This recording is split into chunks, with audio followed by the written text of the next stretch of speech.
The doctor's hand was trembling. He wasn't the type to shake. I'd known him for years. Steady, precise, almost mechanical in the way he spoke. But when he saw my wife's results, the color drained from his face, as if the blood on that paper had drained it from him. He looked at me once, then at her, then back to the paper. "Take your kids and leave tonight," he said. I laughed, thinking it was a joke, some dark medical humor to cut the tension. But he didn't laugh. His eyes were wet, his voice fractured. "What do you mean?" I asked. He handed me the report, fingers trembling like old paper in the wind. "There's no time to explain," he whispered. "You'll understand when you see this." He walked out before I could speak again. I turned the page. The words didn't make sense at first. Numbers, letters, terms I'd seen before in old biology textbooks. Then a phrase leaped from the page, cold and precise. "Inconsistent genetic markers. Parental mismatch." I read it twice, then once more, and the room fell silent. My wife was calm.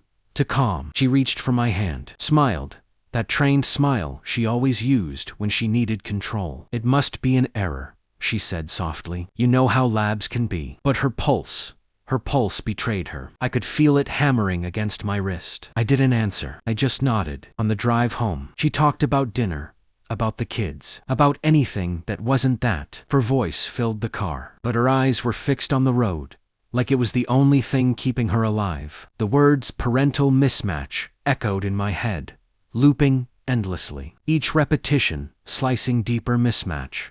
The doctor hadn't said who, but he didn't need to. I already knew. I didn't confront her. Not yet. Instead, I began to watch. Every morning, every interaction, every small detail I'd once overlooked. The way she flinched when I mentioned blood tests. The way she avoided my eyes when I played with the kids. I told myself I was imagining it.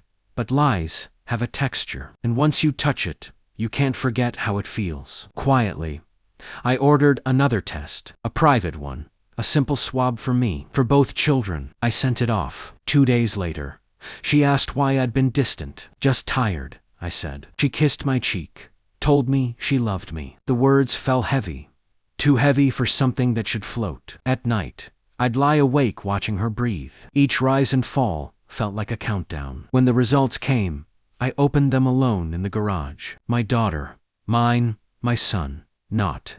The paper slipped from my hand. For a long time, I stared at the floor, tracing the cracks in the concrete. Each one felt like a timeline splitting open. That evening, she made dinner, laughed with the kids, set the table like nothing had shifted beneath her. I sat across from her, the report folded neatly beside my plate. "Do you remember the doctor's office?" I asked. She froze for a second, then smiled. "Of course."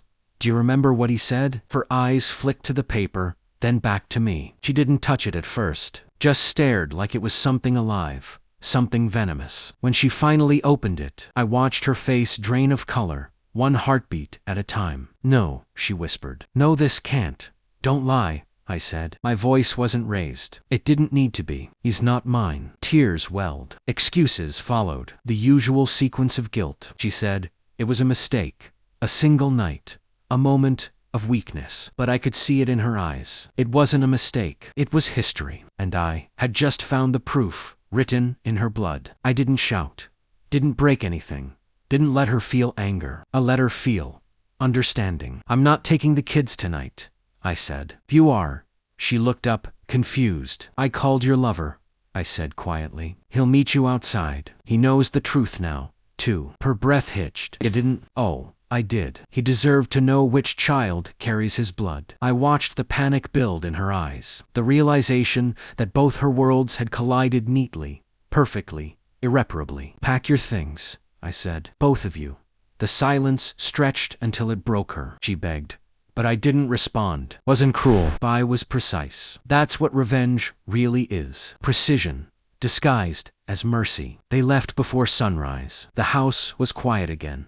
Unnaturally so. Even the walls seemed to breathe easier. I sat at the kitchen table, staring at the faint outline where her plate had been. No rage, no grief, just stillness. My daughter woke later, wandered into the room, rubbing her eyes. "Where's Mom?" "Gone," I said simply. She nodded.